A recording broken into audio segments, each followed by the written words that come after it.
O Evangelho segundo o Espiritismo, capítulo 10. Bem-aventurados aqueles que são misericordiosos. Itens de 11 a 13. Não julgueis a fim de que não sejais julgados. Aquele que estiver sem pecado, lhe atire a primeira pedra. Não julgueis a fim de que não sejais julgados, porque vós sereis julgados segundo houverdes julgado os outros. E se servirá para convosco da mesma medida da qual vos servistes para com eles. Mateus capítulo 7, versículos de 1 a 12. Então, os escribas e os fariseus lhe conduziram uma mulher que tinha sido surpreendida em adultério e a colocaram de pé no meio do povo, dizendo a Jesus: Mestre, esta mulher acaba de ser surpreendida em adultério. Ora, Moisés nos ordena na lei para lapidar as adúlteras. Qual é, pois, sobre isso vosso sentimento? Eles diziam isso, tentando-o, a fim de ter do que acusá-lo. Mas Jesus, abaixando-se, escrevia com o dedo sobre a terra. Como continuassem a interrogá-lo, ele se ergueu e lhes disse: Aquele dentre vós que estiver sem pecado, lhe atire a primeira pedra. Depois, abaixando-se de novo, continuou a escrever sobre a terra. Mas eles, ouvindo-o falar assim, retiraram-se um após outro, os velhos saindo primeiro. E assim Jesus permaneceu só com a mulher, que estava no meio da praça. Então Jesus, levantando-se, disse-lhe: Mulher, onde estão os vossos acusadores? Ninguém vos condenou? Ela lhe disse: Não, Senhor.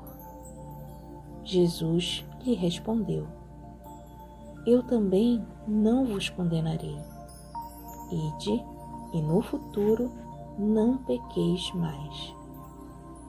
João capítulo 8, versículos de 3 a 11. Aquele que estiver sem pecado, lhe atire a primeira pedra, disse Jesus. Esta máxima nos faz da indulgência um dever, porque não há ninguém que dela não tenha necessidade para si mesmo.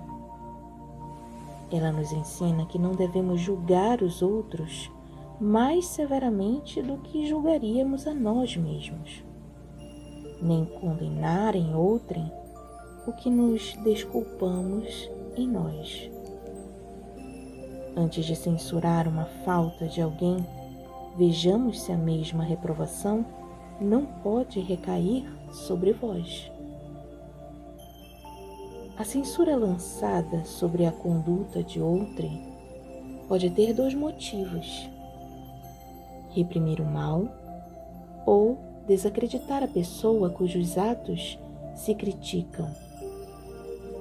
Este último motivo não tem jamais desculpa, porque é da maledicência e da maldade. O primeiro pode ser louvável e se torna mesmo um dever em certos casos, uma vez que disso deve resultar um bem. E sem isso, o mal não seria jamais reprimido na sociedade.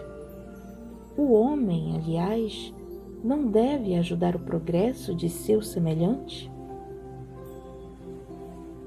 Não seria preciso, pois, tomar no sentido absoluto este princípio: não julgueis se não quiserdes ser julgados, porque a letra mata e o espírito vivifica.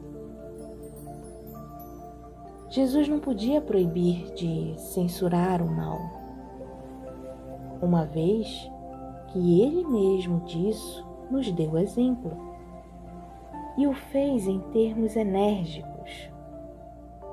Mas quis dizer que a autoridade da censura está em razão da autoridade moral daquele que a pronuncia. Tornar-se culpável daquilo que se condena em outrem é abdicar essa autoridade. É mais, é arrogar-se o direito de repressão. A consciência íntima, de resto, recusa todo respeito e toda submissão voluntária àquele que, estando investido de um poder qualquer, viola as leis e os princípios que está encarregado de aplicar. Não há autoridade legítima aos olhos de Deus, senão aquela que se apoia sobre o exemplo que dá do bem. É o que ressalta igualmente das palavras de Jesus.